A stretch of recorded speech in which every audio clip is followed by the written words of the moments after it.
apparemment, vous avez, il y a un représentant qui a été nommé de la diaspora?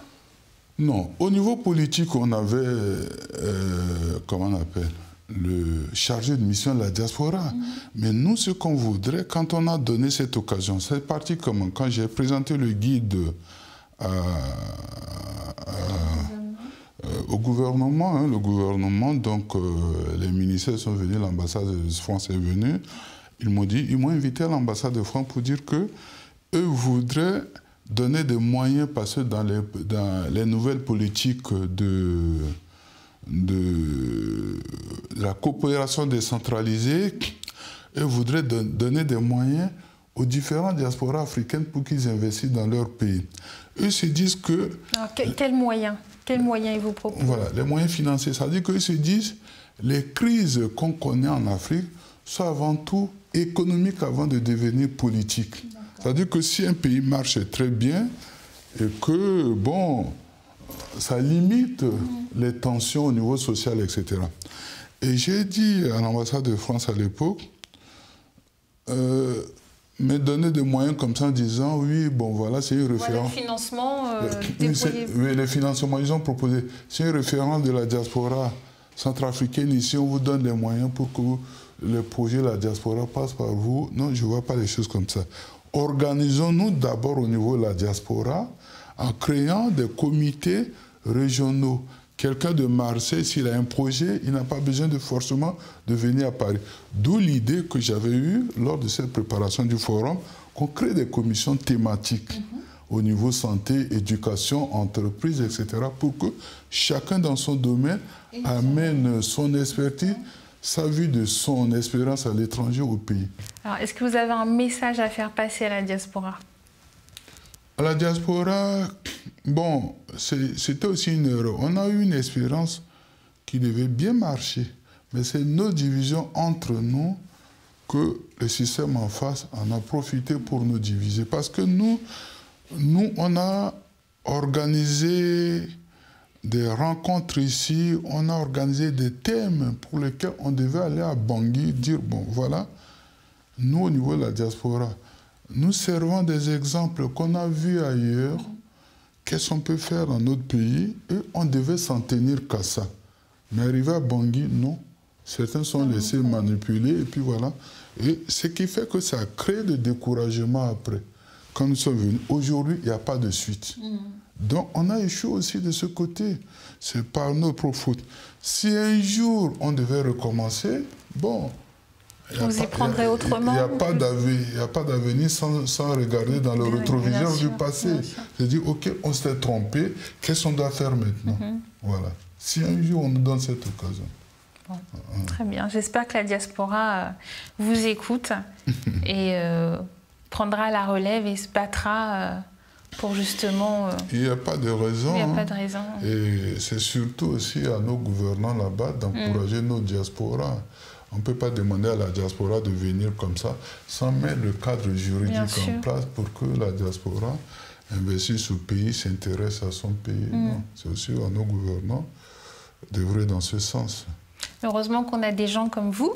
Merci à vous d'être là. Merci.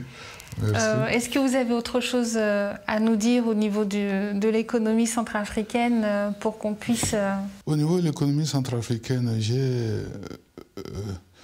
mon sujet de prédilection, si on peut parler de combat, c'est comment créer les centres de gestion agréés, adaptés à l'économie informelle. Pas seulement en Centrafrique, dans la CEMA et aussi partout ailleurs en Afrique. Parce que l'économie africaine est composée à 80% du secteur informel. Par exemple, les centres de gestion que je propose, qui était mon sujet de mémoire d'expertise comptable, ce n'est pas la même chose qu'on le voit en Europe où c'est l'incitation fiscale qui est la règle. Nous sommes dans une économie informelle où les gens ne payent pas d'impôts. Donc il faut trouver d'autres critères économiques. Ceux-là qui veulent, même que ce soit les gens dans le secteur informel, ils veulent financer leurs projets à travers les banques. Comment arriver à mettre des conditionnalités en ayant une comptabilité derrière. Ceux qui sont à la lisière entre l'informel et le formel, c'est à l'État maintenant d'organiser à travers des mécanismes. On prend l'exemple des crises qu'on a chez nous, les Séléka qui est un peu partout, etc. Il y a ce problème d'insécurité, etc. Les gens ont des armes. Mais à un moment, il faudrait bien qu'on retourne à l'économie. S'il n'y a pas l'économie, qu'est-ce que les gens là feront? Voilà. Donc moi, mon idée, c'est qu'à travers le centre de gestion adapté à l'économie informelle, on crée des départements d'activité, des secteurs pilotes au départ, qu'on va dire, bon, secteur mine, secteur agriculture, élevage, commerce de détail, etc. Pour voir, est-ce que... Je prends que l'exemple par rapport à la crise, mais c'est quelque chose qui s'étend à toute l'économie. Et on dit, bon, mais voilà, puisque on parle de DDR, qu'il faudrait donner des moyens pour que ces personnes... Voilà. Mais si on ramasse les armes, qu'on leur donne des moyens, et que si on n'organise pas l'économie derrière, les crises reviendront toujours. Donc moi, je pense qu'en créant, en regardant la monographie de notre pays, il y a le secteur des mines, il y a la forêt, la pêche, l'élevage, etc. Et en donnant une formation à ceux qui ne peuvent pas rester dans l'armée. Parce que, bon, on a des problèmes d'insécurité aujourd'hui qu'on a quand même besoin d'un grand nombre. Mais ça, c'est aux professionnels dans le domaine du DDR, au domaine de l'armée, voir quel est le nombre qu'il leur faut. Mais ceux qu'on doit reverser dans la vie civile, il faut les organiser à travers l'économie. Et je pense que le centre de gestion que je vous propose, disons, il arrivera un jour qu'on aura cette discussion avec nos gouvernants pour que, par rapport aux monographies des régions, voir déjà former les créateurs d'entreprises. Il faut donner une formation à travers des coopératives ou à travers des sociétés. Ce que je déplore, ce que je vois souvent, quand la résolution des crises chez nous, on parle de DDR, mais l'aspect économique, je n'ai jamais vu. Pour dire, voilà ce qu'on va donner aux opérateurs pour qu'ils créent d'entreprises, ils vont créer d'emplois. Bon, peut-être qu'il y en a, mais que étant les sérieux, je n'ai pas vu. Bon, voilà. C'est ce domaine-là que j'aimerais que nos dirigeants ou la communauté internationale qui veut nous aider, on donne des moyens et mettre des mécanismes derrière pour garantir aussi que cet argent qu'on donne ne va pas, voilà, sert à quelque chose, ne va pas à fond perdu comme ça, voilà. Et organiser ça, moi, en tout cas, à travers les centres de gestion, on peut organiser comment insérer au-delà de ce qu'on voit en ce moment au niveau des troupes, même l'économie, l'économie de notre pays, comment les organiser pour que ceux qui sont entre la lisière, entre l'informel, passent au secteur formel, garantir les banques qui vont financer le projet, que ce ne serait pas un projet, ce ne serait pas un financement à fond perdu. Il y a des professionnels comptables, il y a des professionnels d'autres secteurs qui sont derrière pour suivre ces activités-là et garantir, les accompagner. Voilà, les accompagner. Alors, est-ce que nos banques sont assez réceptives à ça? Est-ce qu'elles sont... Non, mais les banques, il faut... Je prends l'exemple. Moi, j'ai discuté avec la BDAC quand j'étais à Brazzaville. J'étais allé à une mission là-bas. Et ce projet du centre de gestion que je propose s'intéresse beaucoup plus, disons, concerne beaucoup plus les banques. Parce que les banques ont des difficultés et les banques sont réticentes à financer des projets parce qu'ils disent que si on donne l'argent, c'est perdu, les gens ne remboursent pas. Les gens ne remboursent pas. Donc, il faudrait qu'il y ait des discussions avec la COBAC, la Commission bancaire en Afrique centrale, qui est le gendarme, etc., pour leur présenter ce projet, pour dire qu'en ce moment, il y a la BDAC à Brazzaville qui veut créer d'antennes au niveau de la sous-région. Moi, j'étais commissaire au compte du FAGAS. L'idée est venue comment? Le FAGAS a des représentants. Son siège est au Bénin et intervient dans différents pays, dans d'autres pays. Mais chez nous, ils interviennent moins parce qu'ils disent que nos projets sont risqués, on n'a pas beaucoup de projets, etc. Mais si on créait des centres de gestion qui sont dirigés par des professionnels comptables dans chaque pays, eux peuvent préparer ce projet pour présenter au FAGAS. Le FAGAS n'a pas besoin d'envoyer ses experts, disons, ils peuvent contrôler ce qu'ils financent, n'a pas besoin d'envoyer ses experts dans les différents pays, suivre l'étude, etc. C'est ce qui se passe aussi exactement pour la BDAC. La BDAC veut installer des antennes régionales dans les différents pays de la CEMAC.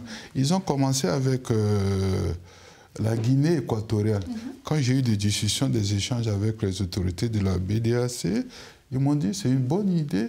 Si on implante les centres de gestion dans les différents pays de la CEMAC, ça permet qu'il y ait un partenariat entre ces centres de gestion qui sont dirigés par les experts comptables et les banques. Ils peuvent suivre le projet, ils peuvent préparer les études, le relais.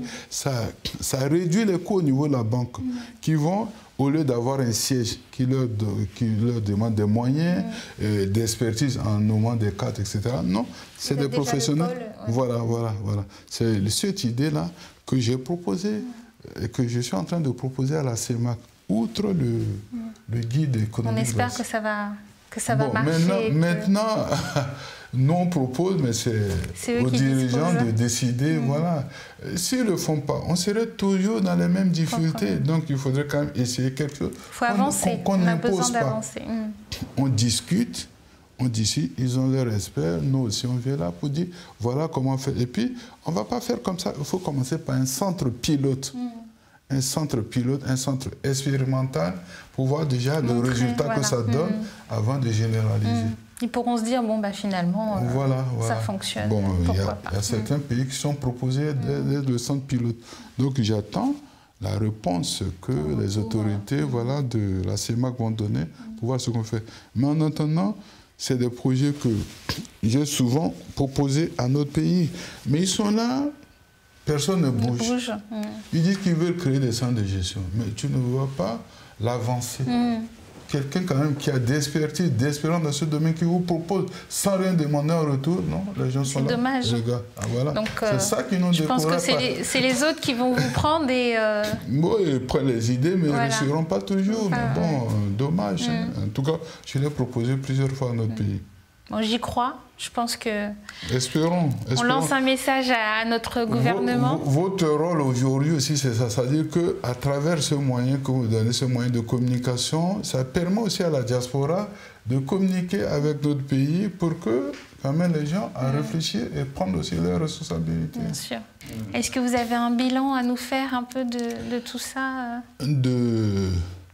Un bilan, bon... De la RCA La RCA, tout le monde... Ça, on avance ou on recule toujours on peut dire qu'on a fait un grand bond en arrière en ce moment, mais bon, c'est vrai que partout, un peu partout aujourd'hui, il y a des crises, mais il faut voir la volonté aussi de transcender. On connaît des problèmes. Si on arrive à transcender en cherchant des solutions idoines, on aurait aussi gagné. Mais on ne va pas rester perpétuellement dans le malentendu sans se comprendre. On tue notre pays nous-mêmes. Un petit feu. Un petit feu. Et je crois que cet effort, ce n'est pas seulement au niveau de ceux qui sont au pays, c'est au niveau de la diaspora aussi. Mais comme c'est eux qui sont aux commandes, c'est à eux de nous tendre la main. Tout à fait. Nous, on a fait notre part, mais souvent, comme nous sommes repoussés, on reste dans notre coin. On fuit. On fuit, malheureusement. Donc, par peur de représailles. Espérons que les choses s'améliorent et que nos symbioses donnent un résultat.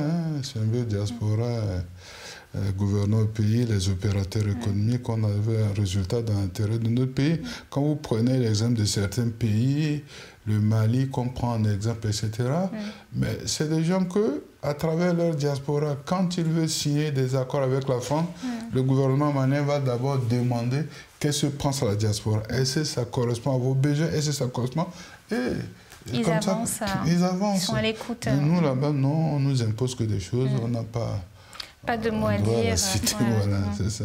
Écoutez, on vous remercie. En tout cas, merci de nous avoir éclairés et guidés dans votre combat. De m'avoir donné cette occasion et que, bon, j'espère que la diaspora s'organisera de manière efficiente pour que toutes les difficultés du passé qu'on a connues, on transcende ça pour que... Faire quelque chose de meilleur. De mieux apporter notre contribution à l'édification de notre pays. En tout cas, je vous remercie. Merci à vous. Voilà.